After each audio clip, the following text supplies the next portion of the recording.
Bonjour à tous et bienvenue sur la chaîne Sans œillères. Aujourd'hui, direction les l'hippodrome de Cannes-sur-Mer pour le début du meeting cannois et de Pau.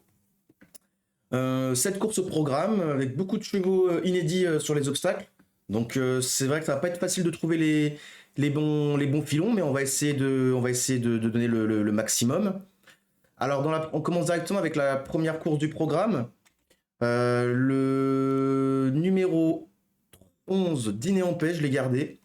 Alors la seule raison que je l'ai fait que je l'ai gardé, c'est que c'est James Reveley, l'entraînement de Pierre-Jean Fertier, qui est un spécialiste du meeting de Cagnes et de Pau.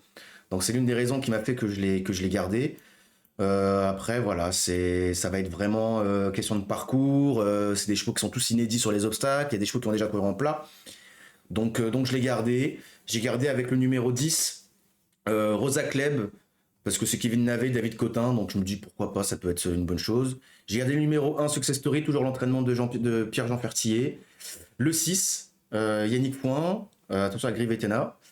Le 9, Runaïmin, Yannick Fouin encore une fois, spécialiste du meeting canois. Le numéro 4, Ingenious Machine, alors je l'ai gardé parce que c'est un cheval qui a déjà couru en plat, qui a une bonne valeur en plat. C'est Félix de Gilles, donc je me dis pourquoi pas, ça peut être intéressant. Et enfin le numéro 12, Obitas. Donc je l'ai gardé parce que c'est Jérôme Delaunay, il est en pleine forme, c'est un bon entraîneur, je commence à l'apprécier énormément, donc je l'ai gardé pour une bonne place.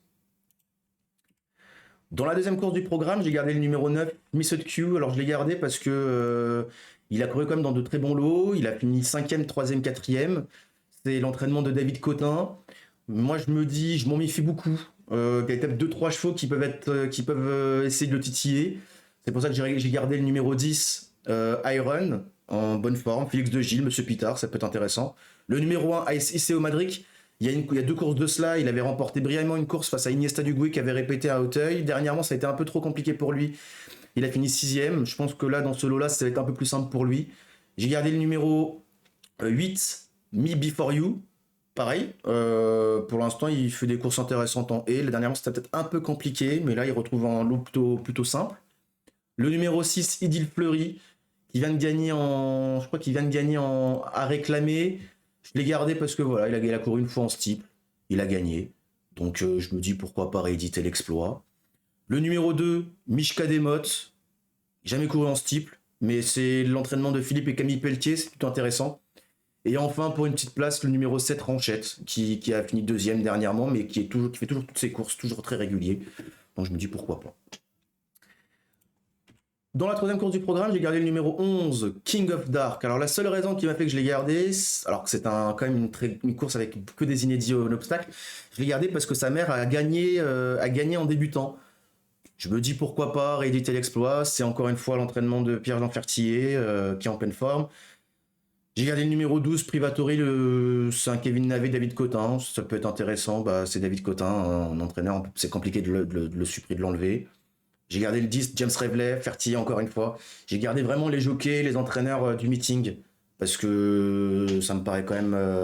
Ils viennent ici pour essayer de rafler les bonnes courses. Donc pourquoi pas peut-être trouver peut-être une nouvelle pépite dans cette course-là.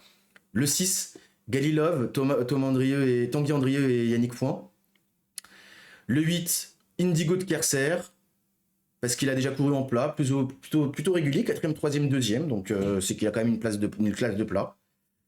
Le numéro 7, Illogique d'Aîné, Félix de Gilles, et le 13, El Santo, pour une petite place. Dans la 4e course du programme, j'ai gardé le numéro 11, Rimfire, dans un gros handicap, petit handicap quand même. En fait, il est en chute libre niveau valeur et son poids est très intéressant. C'est la raison qui m'a fait de le garder et de le mettre en tête de ma sélection. J'ai mis en deuxième le numéro 14, Picnic, qui vient de bien courir dernièrement en haie, en finissant deuxième. Le 10, Saint-Régis-Olivier, juste parce que c'est James Reveley et Pierre-Jean Fertier. Mais après, je t'avoue, je voulais pas l'enlever. Mais d'un autre côté, je voulais l'enlever. Du coup, je préfère le laisser. Le numéro 6, Isa, très régulière actuellement. Le 7, Al Nakil qui vient de gagner 2 courses d'affilée. Le 4, Celtic Girl qui avait couru brillamment à Hauteuil, mais les 2 dernières courses sont plutôt moyennes, mais il faut quand même la garder. Et j'ai gardé le 1 d'Esgarbado parce que c'est la plus grosse valeur du lot. La décharge, ça peut être intéressant. Et enfin le 16, Azur du double, qui lui le contraire. Petite valeur, mais petit poids. Et c'est pas mauvais ce qu'il fait, cinquième, deuxième, premier, quatrième. Donc voilà, c'est une course assez homogène et compliquée à déchiffrer quand même. Dans la cinquième course du programme, je pense que c'est l'une des plus belles de la journée, je pense. J'ai gardé le numéro 4, Cœur Nantais, parce que James Reveley, Pierre-Jean Fertier, encore une fois, il revient sur un parcours qu'il apprécie énormément. Donc je l'ai gardé pour cette raison-là. J'ai gardé le numéro 1, Seignon, pareil. C'est pas fameux de ses dernières courses, mais il adore le parcours, donc il faut faire attention à lui. Comme le numéro 2, Seltier, 3 fois arrêté dernièrement. Il revient en steeple, je pense qu'il est quand même meilleur en steeple, et il a déjà bien couru sur ce parcours. Le 5, Gofas du Grandval, juste parce qu'il a gagné 2 courses d'affilée en et il est invaincu en et c'est Pierre-Jean Fertier. Et enfin, le numéro 9, Octante, je suis pas fan parce qu'en steeple, elle n'a pas donné grand-chose, mais ses 2 dernières courses sont plutôt excellentes, elle a gagné. Mais moi, je la vois pas remporter la course. Voilà. Et juste lui mis en cinquième pour un trio, si vous voulez faire un petit trio, mais il va pas payer énormément. Dans l'avant-dernière course, un handicap très très compliqué à déchiffrer parce que les valeurs sont très très très proches les unes des autres. J'ai mis le numéro 3 en tête de ma sélection Master One juste parce qu'il court contre des chevaux quand même de bonne qualité. C'est l'entraînement de Cindy Marsh qui fonctionne bien en ce moment. Alors le seul X c'est que bah là il a pas la décharge comme la plupart de ses adversaires, mais je pense que ça peut suffire pour se placer. J'ai gardé le numéro 2 Manx parce que voilà, l'avant-dernière fois c'était plutôt très bien, dernièrement un peu compliqué, mais il aime bien le parcours donc why not. Le 6, un amour de risque en forme. Le 8, le Metec, alors pas bien dernièrement, mais il adore la distance, il adore le parcours, il a déjà gagné plusieurs fois sur ce parcours-là. Bah, je l'ai quand même gardé. Le 10 et le De Balm, c'était plutôt intéressant dernièrement à Strasbourg, franchement, une troisième place correcte. Donc il n'a pas encore, il a pas beaucoup d'expérience sur les obstacles, mais ça va venir à fur et à mesure des courses, et pourquoi pas aujourd'hui. Le 5 à Rose, attention à lui. Et le 14, alors c'est un cheval très irrégulier. La dernière fois, il a fini deuxième, mais est-ce qu'il va rééditer là? Je suis pas sûr, mais je préférais le mettre quand même en bout de ma sélection dans un multi, au cas où il y a des chevaux qui font pas leur valeur. Et enfin, dans la dernière course du programme, j'ai gardé le numéro 15, le petit poids de la course, Soral de Kerzel, car il est extrêmement régulier, tout le temps dans les 5 premiers, il se donne toujours à fond. Salmon le connaît parfaitement, c'est l'entraînement de Julien Mérienne, qui est pas mauvais en ce moment, qui fait quelques bonnes courses. Je l'ai gardé parce que ouais, petit poids, petite valeur, et ça peut être un avantage sur ce parcours des 4000 mètres. En deuxième position, j'ai gardé le 9 intrinsèque, qui est un spécialiste de Cagnes.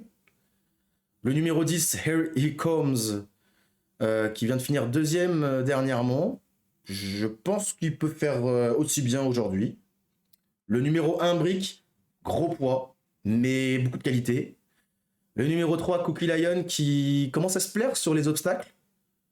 Elle a la décharge, pourquoi pas.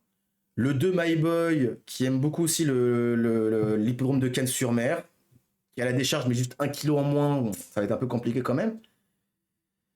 Et j'ai gardé le numéro 7, Astara de Lune. Alors, Astara de Lune, dernièrement, c'est très compliqué, mais elle revient dans une valeur qui est la sienne, et elle revient sur cette valeur-là qu'elle a gagnée sur la piste, justement, de Cagnes.